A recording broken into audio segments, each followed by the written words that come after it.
Masechet Gittin, résumé du Daf Kaftet. On a appris dans la Mishnah précédente, dans la Mishnah du Daf Kafret, on a vu, si un Beddin a condamné quelqu'un à mort,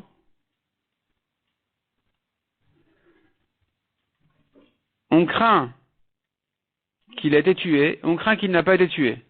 On donne les khumrot comme un vivant et les khumrot comme un mort. La Gemara avait dit là-dessus, selon la première version de la Gemara, Rabbi Yosef avait dit, il ne s'agit que d'un Beddin de juifs, mais le Beddin de Goy, il n'y a rien à craindre, c'est sûr qu'ils l'ont tué. La Gemara ici, en deuxième version, dit le contraire. Il ne s'agit que d'un Beddin de Goïm. C'est là on dit peut-être que finalement ils ont changé d'avis. Mais un Beddin d'Israël, ils sont sérieux, quelqu'un qui est Chayav Mita, il faut le tuer, il n'y a rien à faire. On ne craint pas qu'ils vont lui trouver un mérite. En principe, une fois qu'il a été condamné, on a déjà fait tout vérifié, c'est sûr qu'il est Chayav Mita. La Gemara ramène tout un développement autour de ça, donc finalement ça reste comme ça. Les deux versions de Rav Yosef. Mishnah suivante. Celui qui amène un guet en Eretz Israël, et le shaliach qui a amené le guet, il est tombé malade, il peut nommer un autre shaliach pour le donner à la femme. Par contre, si le mari lui a dit, écoute, quand tu lui donnes le guet, prends tel objet de chez ma femme. Là, il n'a pas le droit, ce shaliach, de nommer un autre shaliach à sa place, parce que le mari n'est pas intéressé que quelqu'un d'autre garde ses affaires. La Gemara précise, c'est que s'il est tombé malade. S'il n'est pas tombé malade, il n'a pas le droit d'envoyer un autre shaliach. La Gemara dit encore, de quoi il s'agit dans la Mishnah? Nous avons une braïta qui dit, quand le mari lui dit, amène ce guet à ma femme, il peut nommer un autre shaliach. Le premier shaliach peut nommer un deuxième. Si le mari lui a dit, toi tu amènes ce guet à ma femme, le premier shaliach ne peut pas nommer un deuxième. Rabban Shimon ben Gamliel dit, dans tous les cas, un shaliach ne peut pas nommer un deuxième shaliach. Donc notre Mishnah, de quoi elle parle? Est-ce qu'il lui a dit Amen, ou il lui a dit Amen toi-même, toi, ou elle va comme Rabban Shimon ben Gamliel? Quoi que tu dises, on ne comprend pas notre Mishnah qui a distingué entre malade ou pas malade.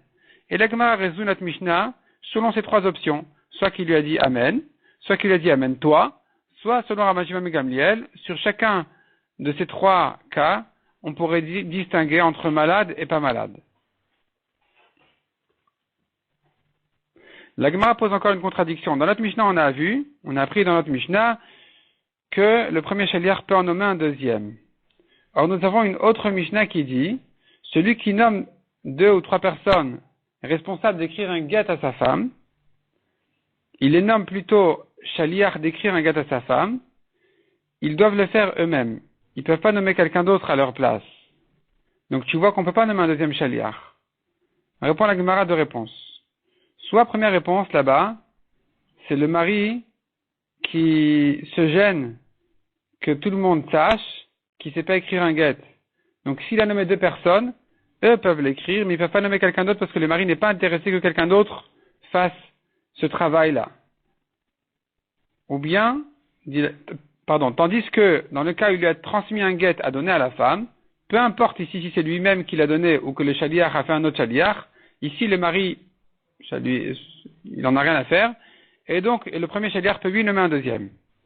Deuxième réponse de la Gemara, selon Rava, la première c'était Abaye, la deuxième c'est Rava qui dit que ici, quand il a nommé responsable, quand il a nommé 2 personnes pour écrire son guet, il leur a rien transmis de concret dans les mains. Il leur a donné des mots, une mission, un travail à faire. Ça, ils ne peuvent pas transmettre. Ils ne peuvent pas transmettre des paroles du mari. Par contre, si, dans notre cas, à nous, de la Mishnah, où il lui a donné un guet, le guet, il est concret, il peut le donner dans les mains d'un deuxième shaliach. La Gemara ramène la nafkamina entre les différentes raisons. La Gemara dit encore, quand le mari lui a dit, on a vu dans la Mishnah, quand le mari lui a dit, tu récupères de là-bas un objet que j'ai laissé chez ma femme, là, le shaliach n'aura pas le droit de donner le guet à quelqu'un d'autre. Resh Lakish comprend dans notre Mishnah, que notre Mishnah vient nous apprendre, puisque le shaliach était responsable de cet objet, il ne peut pas le transmettre à quelqu'un d'autre. Quelqu'un qui est gardien d'un objet ne peut pas le donner à quelqu'un d'autre. Il a emprunté un objet, il ne peut pas le prêter à quelqu'un d'autre. Rabbi Yochanan dit non, ça c'est évident. Notre Mishnah vient nous dire que non seulement sur l'objet il y a un problème de faire passer la mission à quelqu'un d'autre, Mais même le get, il risque d'être remis en question. La Gemara explique, si le mari avait dit au shaliach, tu prends l'objet et ensuite tu donnes le get. Selon Rabbi Yochanan, si le shaliach a fait le contraire, le get est annulé.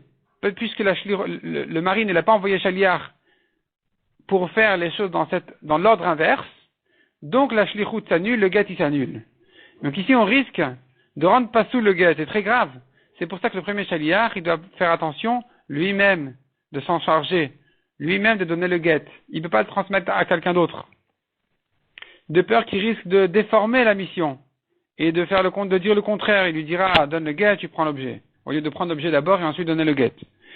Par contre, selon Resh Lakish, on va jamais en arriver à un get pasoul. Parce que même si le mari lui a dit d'abord tu prends et ensuite tu donnes, même s'il a inversé ensuite, ça va pas rendre le get pasoul.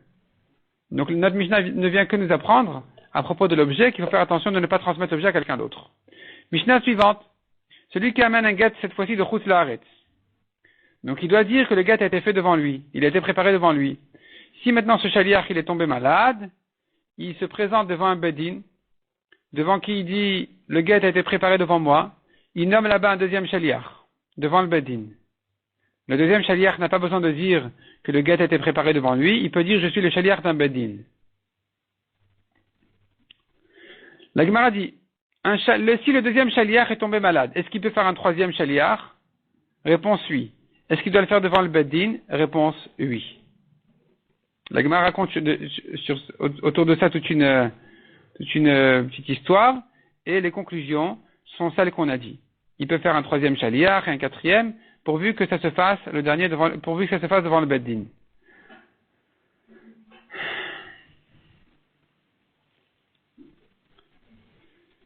Si le premier shaliach est mort, la Gemara conclut que c'est pas un problème, du moment que le mari il est vivant, c'est pas un problème que le deuxième shaliach, le troisième, il donne le get. Il n'y a pas de problème. La Gemara raconte une petite histoire.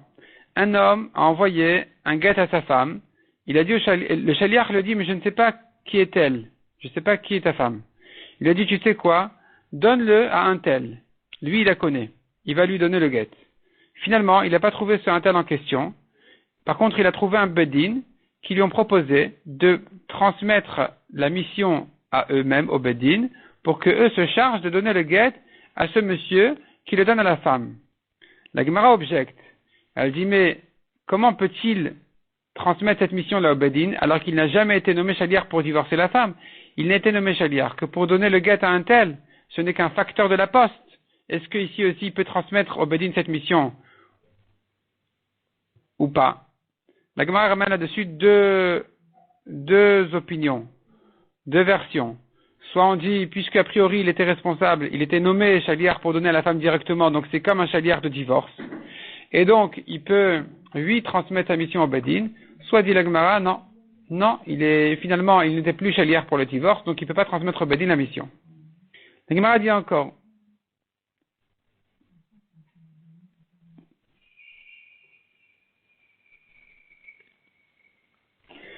un homme a nommé shaliach pour donner un get à sa femme au bout de 30 jours. Dans les 30 jours, il a eu un empêchement. Il est allé chez Rava qui lui a dit, peu importe malade ou empêchement, on peut faire passer un autre shaliach. Donc il lui a dit, tu sais quoi, transmets-moi ta mission en tant que beddin, quand les 30 jours vont passer, je vais nommer un shaliach pour donner le get à la femme. La Gemara objecte, mais pourtant dans ces 30 jours-là, il n'était pas considéré comme shaliach sur le divorce, parce que dans les 30 jours, il ne pouvait pas encore la divorcer. Et donc, comment peut-il transmettre au beddin la mission? Répond la Gemara, si, il s'appelle quand même un shaliach du divorce, puisqu'au bout de 30 jours, il peut la divorcer. La Gemara demande, mais comment on peut donner un get au bout de 30 jours? Peut-être que le mari s'est arrangé avec sa femme dans les 30 jours, et que donc on risque d'en arriver à un get même pas soul des fois. Ça c'est un problème. Et la Gemara conclut et dit, mais comme ici, dans ce cas-là, elle n'était pas vraiment mariée, il n'y a pas eu de choupa, il n'y a que eu des kiddushin. Dans ce cas-là, elle est réservée en kiddushin, c'est vrai, elle est chétiche, mais on ne craint pas ici qu'ils se sont arrangés, donc le get, de toute façon, il peut être donné même 30 jours après. La Gemara dit, quand le Bedin nomme un deuxième shaliach, quand le Bedin a reçu la mission, la shlichut du premier shaliach et qu'ils en ont nommé un deuxième, ils n'ont pas besoin de le faire devant le premier, ils peuvent le faire même en l'absence du premier shaliach.